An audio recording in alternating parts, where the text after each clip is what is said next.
دوستو جیسا کہ آپ جانتے ہیں کہ اسلام میں خنزیر کا گوشت کھانے سے منع کیا گیا ہے۔ مسلمان ہونے کے ناطے ہم یہ سوال تو نہیں کرتے، لیکن کبھی نہ کبھی یہ سوال دماغ میں آ ہی جاتا ہے کہ آخر خنزیر کا گوشت کیوں حرام ہے؟ اس کو پیدا کرنے کی کیا وجہ تھی؟ کیونکہ اسلام میں ہر حکم میں کوئی نہ کوئی مصلحت ہوتی ہے، اس لیے اس حکم میں بھی کوئی مصلحت ضرور ہوگی۔ ان سب سوالوں کے جواب جانیں گے ہم آج کی اس ویڈیو میں، تو ویڈیو کو اینڈ تک ضرور دیکھیے گا اور ہمارا چینل سبسکرائب کر دیں تاکہ اس طرح کی مزید ویڈیوز آپ تک پہنچتی رہیں۔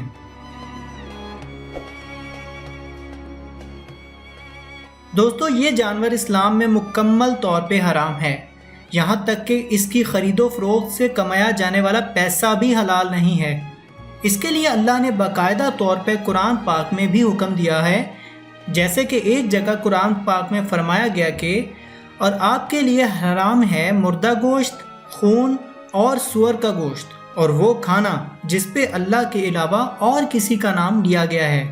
آپ میں سے کئی لوگ جانتے ہوں گے کہ یورپ کے اندر خنزیر کے گوشت کو بہت شوق سے کھایا جاتا ہے، بلکہ کچھ ممالک میں تو اس کی اتنی ڈیمانڈ ہے کہ اس کی کمی کو پورا کرنے کے لیے لوگ اس کی فارمنگ بھی کرتے ہیں۔ اب دیکھتے ہیں کہ ان کو پیدا کیوں کیا گیا۔ ان کو پیدا کرنے کی وجہ حضرت نوح علیہ السلام کے واقعے سے جا ملتی ہے۔ روایات کے مطابق حضرت نوح علیہ السلام کی کشتی کی 3 منزلیں تھیں اور تیسری منزل میں جانوروں کو رکھا گیا تھا، لیکن بہت دن گزر جانے کے ساتھ ساتھ کشتی کے تیسری منزل میں گندگی بڑھتی جا رہی تھی، جس وجہ سے حضرت نوح علیہ السلام بہت پریشان تھے۔ لیکن ساتھ ہی اللہ کی طرف سے وحی آئی کہ آپ ہاتھی کی دم کو جھنجھوڑیں۔ حضرت نوح علیہ السلام نے ایسا ہی کیا تو وہاں سے یہ جانور نر اور مادہ پیدا ہو گئے اور یہ ساری گندگی کو کھا گئے۔ دوستو اس جانور کو پیدا کرنے کا مقصد ہی گندگی کو ختم کرنا تھا، اسی وجہ سے یہ جانور گندگی ہی کھاتا ہے، اور اس گندگی کھانے کی وجہ سے اس کے جسم میں بہت سے جراثیم پیدا ہو جاتے ہیں۔ اس کے برعکس آج کی سائنس اس غلیظ جانور پر مشاہدہ کرنے کے بعد اس نتیجے پر پہنچی ہے کہ خنزیر کا گوشت کھانے سے انسان کو 70 سے زیادہ بیماریاں لاحق ہو سکتی ہیں، جن میں پن ورم، راؤنڈ ورم، ہک ورم اور ٹیپ ورم بھی شامل ہیں۔ یہ دراصل کیڑے ہوتے ہیں جو انسان کے جسم میں اس جانور کے گوشت کے ساتھ چلے جاتے ہیں اور یہ انسان کے جسم میں جا کے انڈے دیتے ہیں، اور یہ انڈے انسان کے خون کے ذریعے پورے جسم تک رسائی حاصل کر لیتے ہیں۔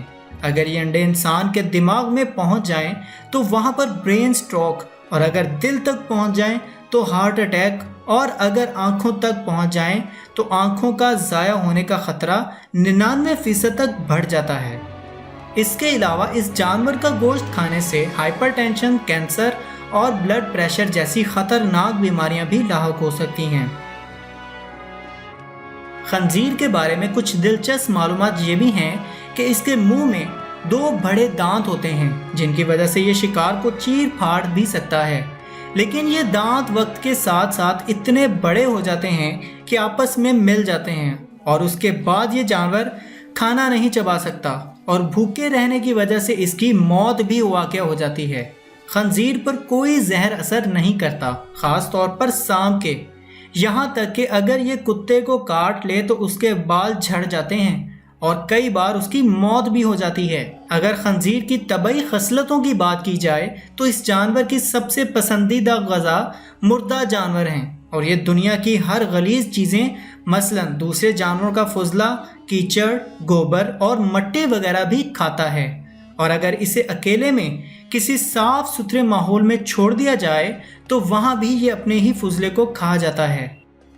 ایک اور امریکن ریسرچ میں یہ بات صاف ہے کہ انسان جو کھاتا ہے اس کا بیہیویئر بھی اس جیسا ہونے لگ جاتا ہے۔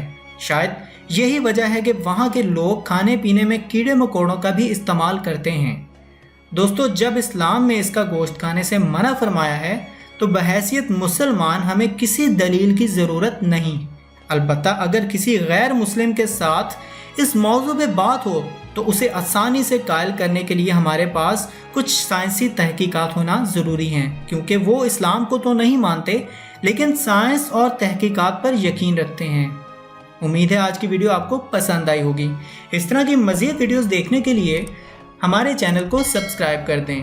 ملتے ہیں اگلی بہت امیزنگ ویڈیو کے ساتھ، تب تک کے لیے اللہ حافظ۔